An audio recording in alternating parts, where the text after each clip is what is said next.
What's up, everybody? Welcome back to the channel. My name is Pengy, and today we're going to be looking at a very cool tournament. We're going to be looking at the World Cup of VGC for 2022, one of my absolute favorite VGC tournaments, and it's just about to get started. This year, I think we have 56 different countries. Of course, I will be representing Switzerland. That is, where I'm from. I am one of the two managers of the Swiss team, and it's going to be great. We're really excited, but today, it's not really going to be focused on Switzerland, not really going to be focused on me. It's going to be focused on everybody else. So we have, you can just have a look at how many teams there are competing in this tournament. It's going to be crazy. You can see us down here. We've got a pretty cool logo. I think I like our team. I think our Aegis Slash logo is pretty cool. But yeah, I'm really excited. I'm also going to be commentating this tournament. I am on the roster there's 16 commentators, so I'm not going to be doing all the matches or anything like that, but it's going to be super fun. Today, though, I wanted to talk through the first stage, the qualifier stage.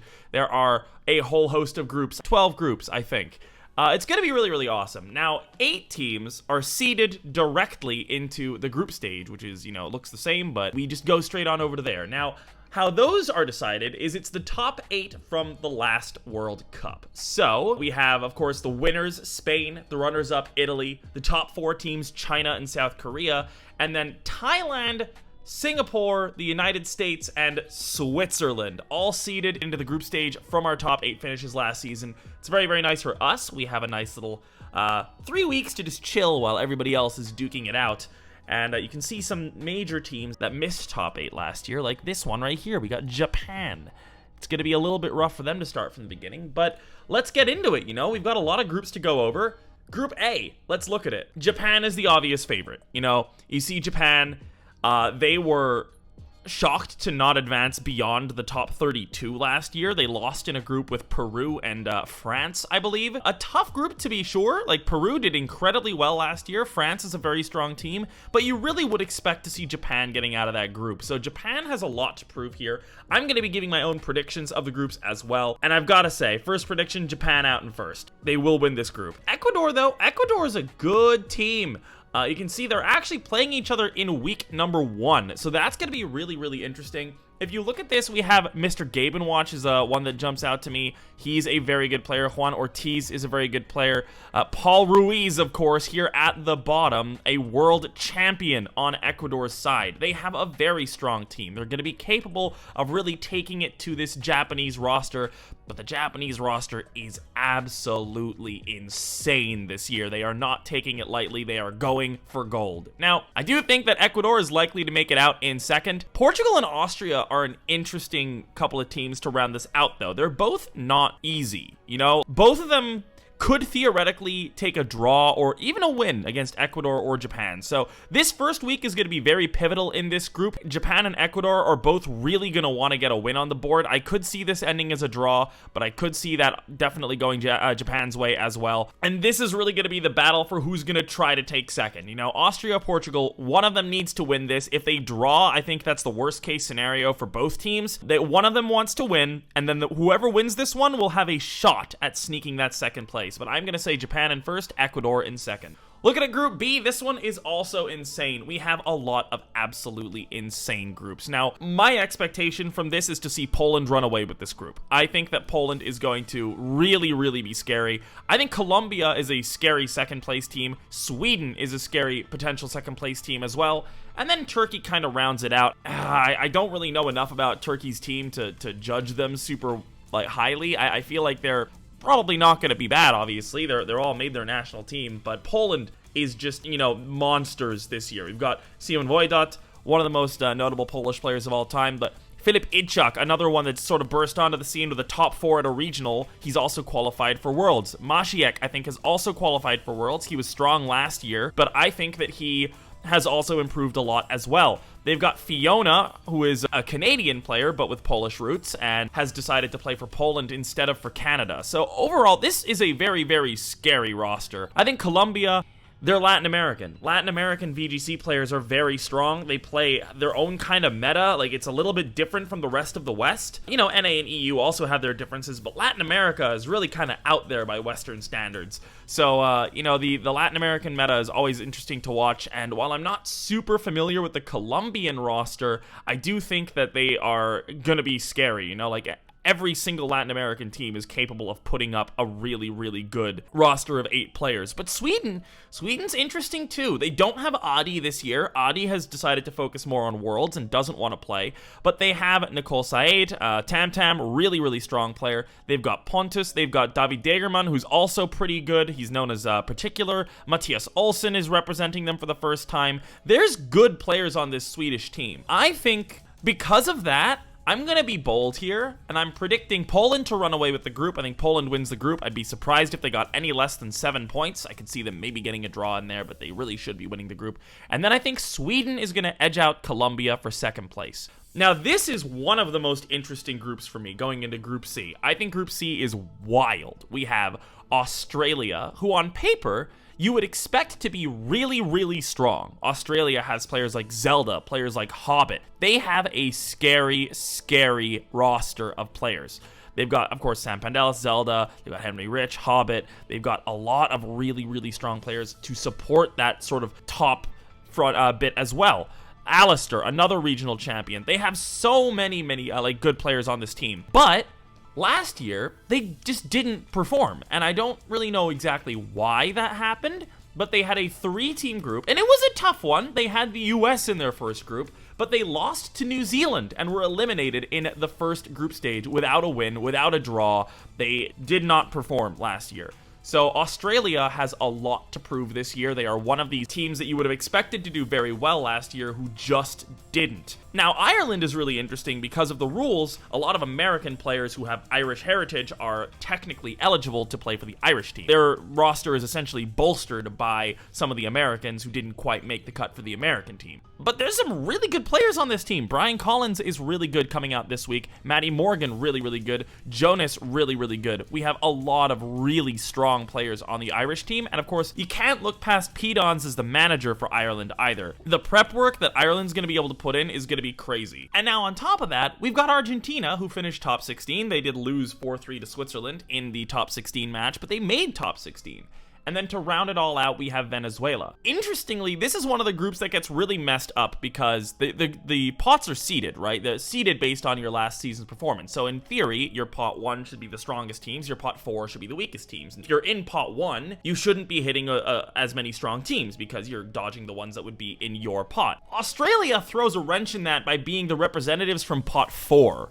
So this is one of those groups that you really don't want to be in. I have to predict Australia to get first, though. I think they're going to want to run it back. They're going to want to do better than they did last time around. And I do think that Ireland's prep is going to be enough to get them through against Argentina. It's going to come down to Ireland-Argentina for second, I think. But I do feel like Ireland's going to edge them out. Group D is another insane one, though. I mean, this happened last season, too. We got the UK and Germany in the same group in Group Stage 1 in the qualifying stage, which is, you would think, means that they both advanced, but they had Peru in their group last time, who won the group. So the Germans went out in round 1 last time. A very, very bad performance by them. They are also going to be looking to absolutely, respond. You might look at this group and think, just similarly to the last season assumption, okay, well, I mean, Germany and the UK get top 2 then, right? Malaysia finished top 16 last year. Malaysia's not a bad team either. I do think that Malaysia is one of the ones that maybe of all of the Southeast Asian teams that was overlooked last time, I think they are a little weaker than some of the other ones. I don't think they're quite as strong as a team like Thailand or a team like Singapore, but Malaysia is still really, really strong. I could see a world where Malaysia wins the group. In fact, I do see a world where Malaysia advances. I'm not going to go so far as to say they'll definitely win the group, but I think Malaysia advances from this group, which only leaves one spot left for the Germans and the UK. So this match is so pivotal right off the bat. Week 1 is going to be absolutely gigantic. We have Taran Birdie, who is arguably the strongest of the UK players, going up against Maurice Uteg, who won a regional. That's an insane match. We've got Markus Stotter in here, who's been playing incredibly well, making day 2 at EUIC and NAIC, top cutting one of them. I think it was EUIC that he top cut. It's gonna be crazy. Now, the Germans don't have their second regional champion in the lineup this week, so Vigilino is not gonna be playing. But this is still just such a scary team. Barish, Fevzi, it's really, really gonna be hard for the UK. You know, Matt Maynard's a great player, really consistent. I think he could win against Fabian Kuhl for sure. You know, Jamie Boyd is a very well-respected top finisher, a longtime member of this community, longtime VGC competitor, very strong. Sam Bentham is very strong. But I don't know. I feel like Germany has the edge here. A lot of it's going to come down to Taran versus Maurice, I think. This is going to be a really important match, maybe the most important of all of the matches. I feel like a lot of the top players are not matched with the top players of the other team. So a lot of these are kind of, you would assume, would go one way or the other pretty easily. Regardless, this is going to be the key match to watch. If this ends 4-4, all of a sudden Malaysia's stocks go way up in this group, so it's going to be a tough one for sure. I'm going to say Malaysia advances. I'm not going to say in first or second, I don't know. But I think if it comes down to a Germany-UK, I think the Germans are going to get it. You know, I think the Germans have something to prove after going out round 1. They have 2 regional champions and some of the best players in the format on their team. I think the Germans will probably win the group, and I think Malaysia will come second. That's what I'll say, but this is a tight one. I could absolutely see the UK advancing. It's going to be insane. As for Honduras, they're a good team, but I just kind of think they're turbo-boned. I don't really know if they have what it takes to advance here, but if they can upset Malaysia in the first week, you know, all of a sudden things are possible. We'll see.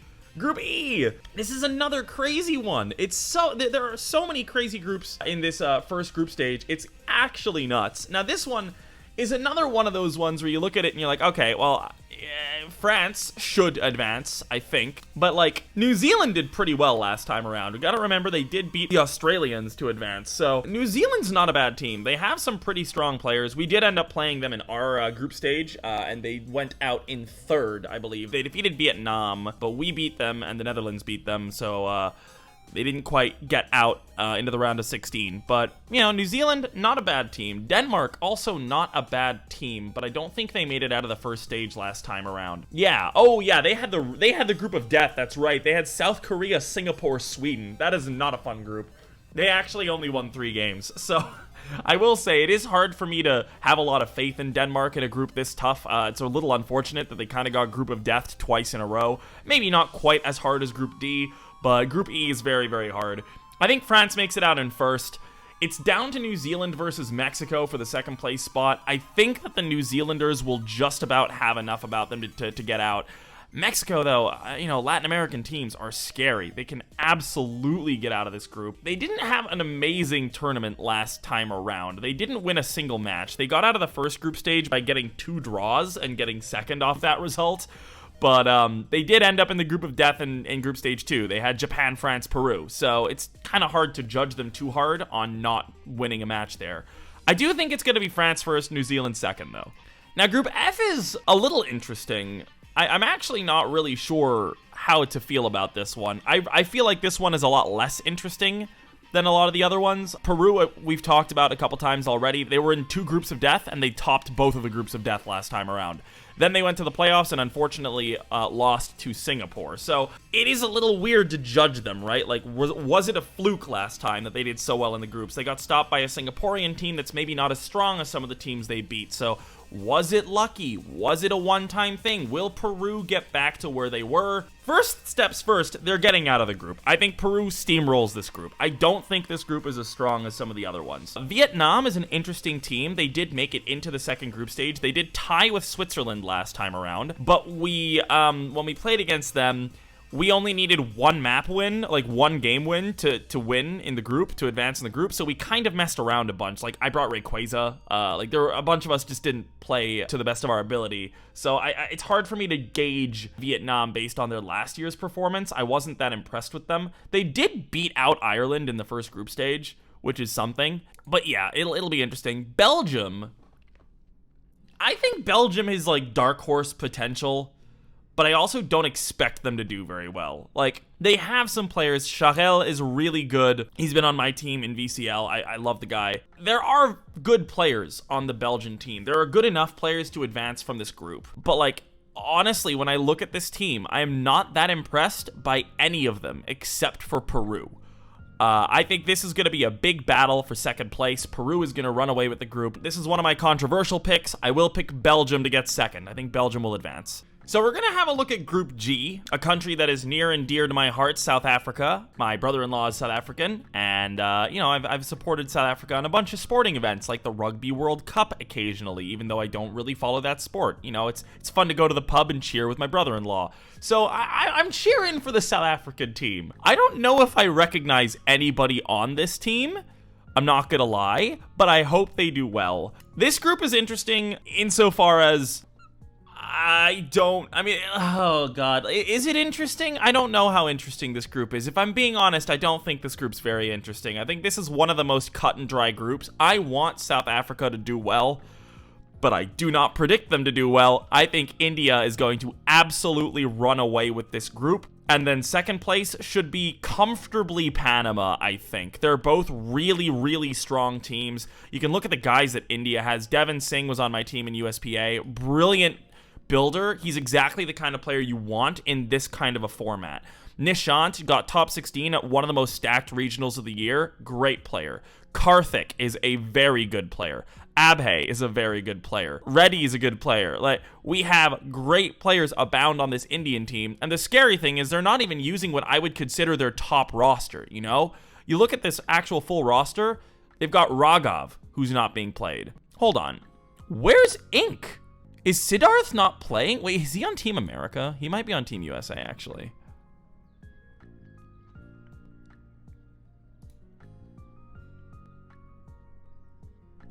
Where is Ink? Okay, I don't know how Siddharth is not playing in this tournament. This is the US team now. I thought Siddharth might have been on this team, but apparently not.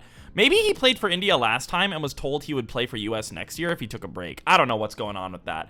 India not having Siddharth is big. It's big for them. They're weaker than I thought they were. That makes me think that they're not going to run away with it quite as hard. But they've got Rajan. They've got so many good players. It's hard for me to look past India in this group. Looking at this Norwegian team, Norway's got good players. You know, they're a team that could absolutely advance out of several of these groups, but I don't really see them advancing in this one. Panama has a lot of really good players. Felipe Molino is a very, very good player, and he's kind of going to be leading the charge, I think. Nature is his tag. Really, really strong player. I think Panama is probably going to get out in second place. So I'm going to say India in first, Panama in second. Norway could definitely upset things. I don't think South Africa is going to be able to do much at all, but I really hope they do. I really want to see an upset from, you know, honestly, any of the African teams. It's the first time an African team has been represented in the World Cup, and we have like 4 of them. And on that note, we're going into Egypt now in group number H. Group number H, yes. This is, I think, maybe the most one-sided group for any individual team. I think Canada, honestly, should get 9 points. I think if Canada gets 7 points, they should see that as not a failure, but not the performance they wanted. Canada is so strong, and the rest of these teams are not. I'm not gonna mince words. They're not bad. Indonesia specifically has a lot of pretty good players. Aldrich is going to be representing Indonesia this time around. They have good players on the Indonesian team, and I think they're going to get second, but Canada is just too good. I mean, Canada is insane. Like, look at Canada. Canada has Willie. They have Jean-Marc. They have Neil. They have Ryan. They have Tid Vicious, Strider, Turtlemania, Alessia. Almost everybody on this team is somebody that I would not want to play against. Canada, I see taking him down. I see Canada taking this group by storm. I see 9 points in their future. And I do think Indonesia will have enough to clinch out second place pretty comfortably.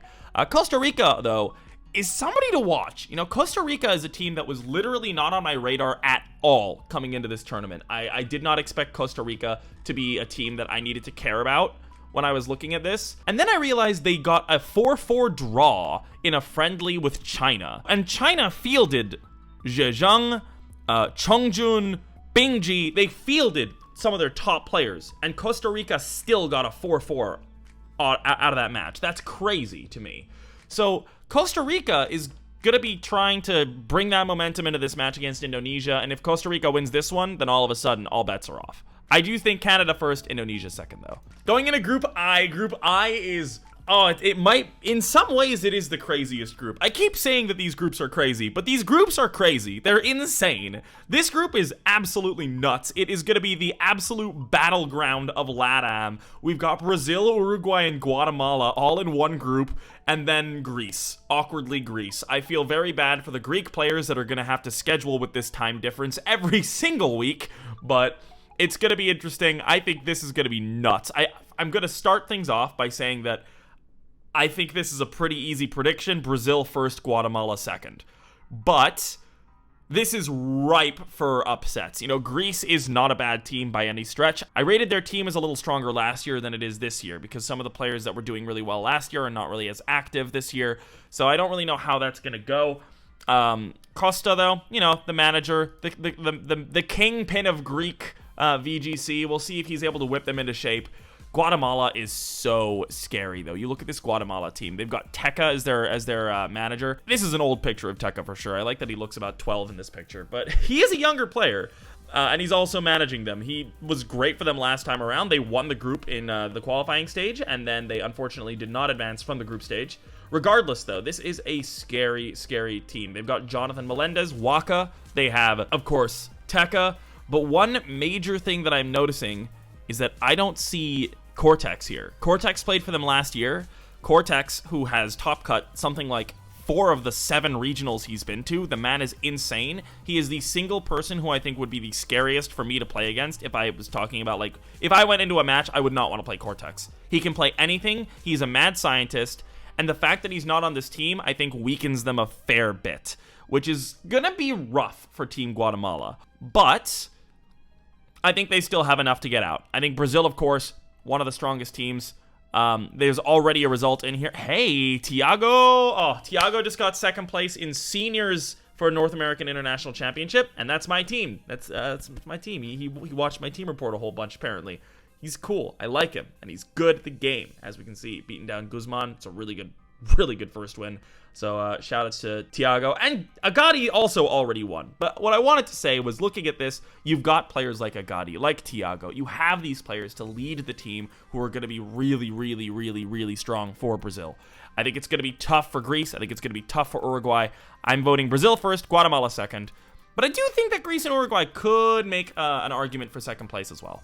Going into Group J, this is going to be one that, you know, I really don't know how this one's going to go. On paper, Taiwan should kind of run away with this, right? Taiwan, very, very strong. A lot of really strong Taiwanese players. They've had a bunch of regionals this year, so the scene is, you know, active. They've had something to play for. It's going to be cool to see how that goes. Now, Puerto Rico, Israel, and El Salvador are also all pretty strong. It's going to be really tough. Who do we have on the Israeli team this year? I haven't actually looked at them too closely. Yeah, okay. Big thing, Enosh is on the team. Enosh being on the team is big. Enosh is an amazing player, multiple-time Worlds invitee, and just a great builder for them to have on hand to sort of help everybody else. Now, this one is tough, right? I don't really know how to predict this one except for Taiwan in first. I really feel like any of the others could get second in this group. I'm going to go with El Salvador, though, just off the back of Latin America being a strong team, and also off the back of El Salvador making top 16 last time around. They had a great performance. They did really, really well. They managed to advance over Honduras in the first group stage. Nothing too special. But then going into the second group stage, they advanced over India, which, as we just described, India, pretty strong team. So, you know, I feel like they'll have enough to come out in second. Taiwan, though, Taiwan is a scary, scary team. They did not actually make it super far last time around.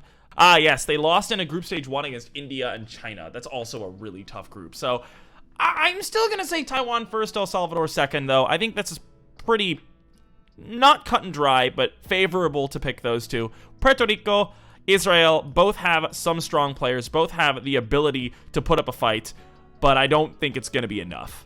Going into Group K, we've got one of the other newcomers, Luxembourg, a tiny nation. I think might be the smallest country that we actually have population-wise in this tournament. Finland, Chile, and the Philippines. I think this one's a very cut and dry group with...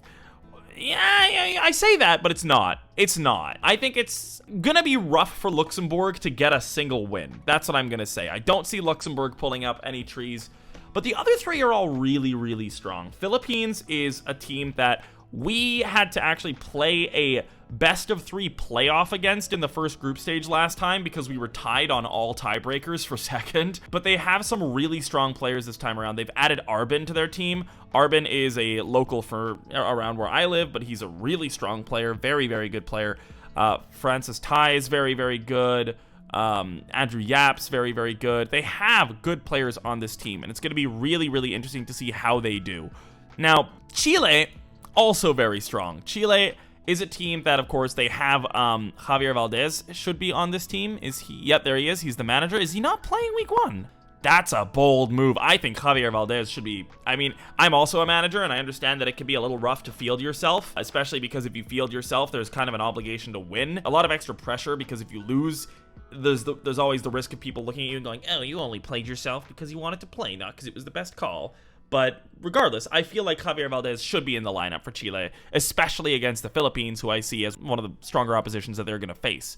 Now, Chile, another team that did make it reasonably far. Similar story to us, really. They made it to top 16, not top 8, but they lost 4-3 against eventual winners Spain, which is a crazy close result. So, big shout-outs to them last time around. I think they are the favorites for this group. I also think that Philippines is going to get second.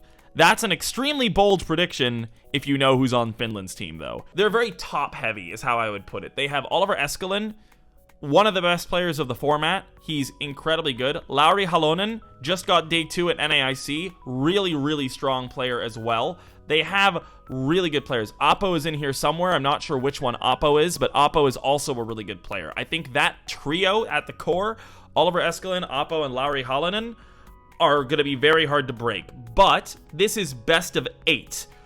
3 players is not enough to bring it home. And because of the lack of depth on Finland, I do think that they're not going to quite make it through. It's going to be tough. I could very, very easily be wrong. I'm expecting Chile to go out in first, Philippines to get second, and Finland to make it a close-fought fight, finishing third. I expect that they will lose at least one match 3-5 as a result of the depth not being where it needs to be. But that could also very well just be me not being familiar with their team. This is it's going to be interesting to see how that shakes out, but I think that it's going to be tough. I think it's going to be really tough for them without the depth, but you know, it's going to be interesting. I think Finland can definitely make a case. And finally, the final group, we have Hong Kong, Bolivia, Netherlands, and Jamaica. This one I expect to be pretty cut and dry as well. I'm expecting Hong Kong to advance. I'm expecting the Netherlands to advance. I don't really have any preference on which is going to get first or second, so we're just going to say, I mean, whichever one wins between the two of them is going to get first. You know, I think it's going to be Hong Kong and Netherlands.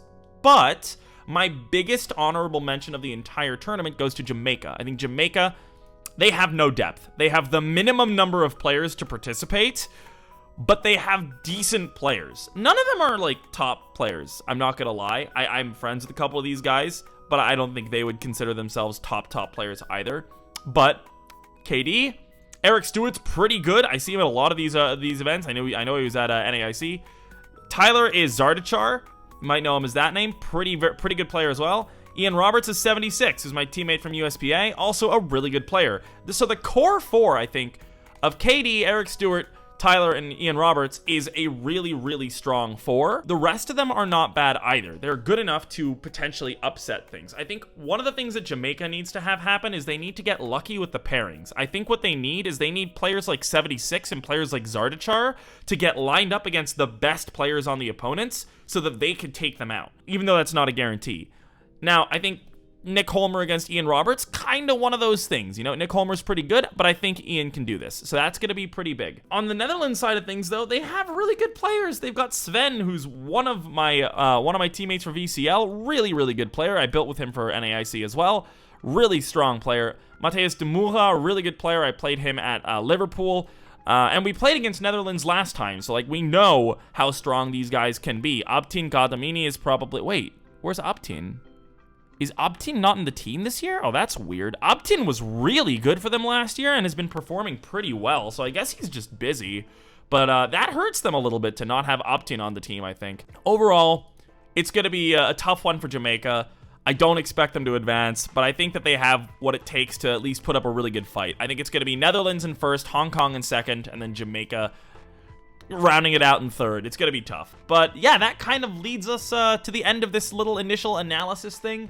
I really just wanted to make this video because I feel like the World Cup of VGC and a lot of the Victory Road tournaments are very well known within the insular VGC community. If you're on VGC Twitter, if you play in these tournaments, but a lot of the wider tournament audience, the people that watch the official streams, the people that watch the regionals, the people that watch the internets, a lot of those people don't know about these grassroots tournaments, and I think the World Cup is one of the coolest tournaments that we have, so I wanted to bring a little bit of attention to it. I'm not going to be making a ton of videos on the World Cup, but if you guys enjoyed this video, drop a like, subscribe, and tell me in the comments. Let me know who you think is going to be the dark horse. That's what we'll do for a question of the day here today. Who do you expect to be the dark horse of this tournament? And if you guys like this video, maybe I'll do another rundown of the group stage when that comes out in about 3 weeks. So let me know. I think that it's going to be a great season. I think there's a lot of potential for cool upsets, a lot of potential for really cool matches in the next 3 weeks. And hey, don't forget to follow Victory Road on Twitch. I think it's just Victory Road VGC. Follow him on Twitter as well, because I'm going to be casting a bunch of these games. Don't you want to see me talk about Pokemon? That's why you're here.